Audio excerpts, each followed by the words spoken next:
Okay, number 5. I want to talk a minute about what God did with Abraham in Genesis 15 when he gave him the covenant, swore to him that he was going to give him that land. When Abraham was at the southern border of the promised land.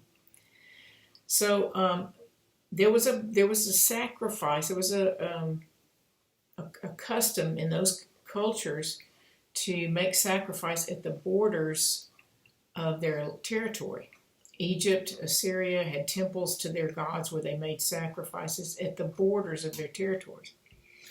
I was going to read you something, a few of these. Here's an interesting story from this book. A Chinese emperor passed over the outer threshold of his empire, and he offered as a sacrifice, a dog by running over it with the wheels of his chariot.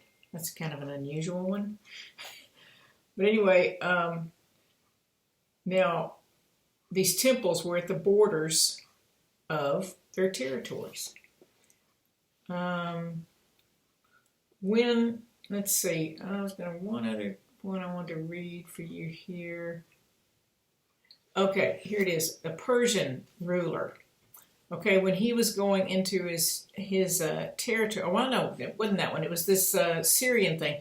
When the big ruler of Syria went to Mecca to perform his Hajj, and this would have been after Muhammad's time, right? So this is later, but just goes to show you how long these traditions have existed.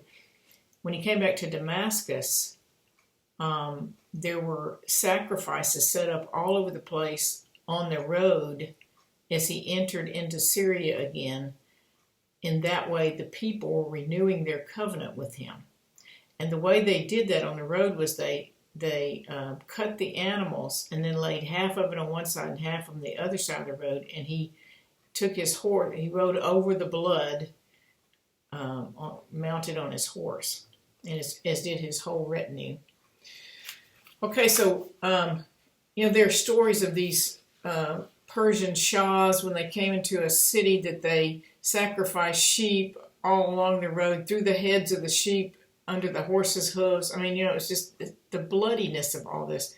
And again, I heard an Israeli woman, a Jewish woman, speaking about the bronze altar in the outer court of Moses' tabernacle, in the outer court of Solomon's temple, and what a bloody place that was. You had screaming animals, especially during feast seasons, where the sacrifices were being made all the time.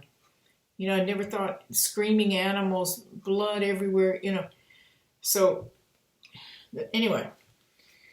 So, here you have the reason for the splitting of the animals, which is what we saw in Genesis 15. Remember, the Lord said, get me I forgot, he specified the ages and the animals that he wanted Abraham to sacrifice. And he said, I want you to cut them, and except for the bird, cut all those animals in half.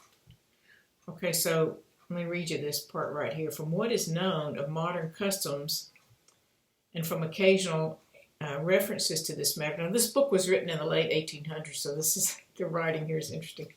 It would seem that there were no gateways, that when there were or where there were no gateways or double columns to stand for doorposts or to stand for a doorway, to symbolize a doorway, it was the practice to divide or separate the animals offered in sacrifices so as to make a passage between them, as through a door or gate, and to pour out the blood of the victims on the earth between the two portions, so that the offerer or the one welcomed might pass over or step across that blood as in a threshold covenant.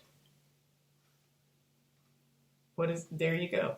Genesis 15. It says God caused a deep sleep to fall on Abraham, and then the Lord appeared as a smoking, burning furnace between the pieces.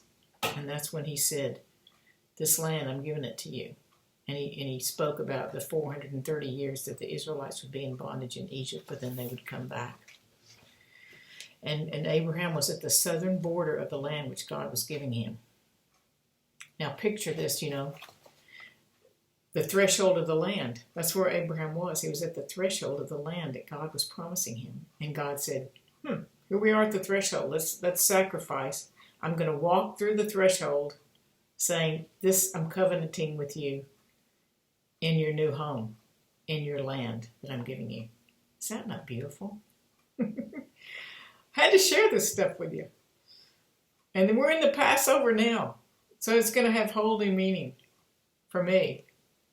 God is coming into my home to covenant with me when I accept his sacrifice.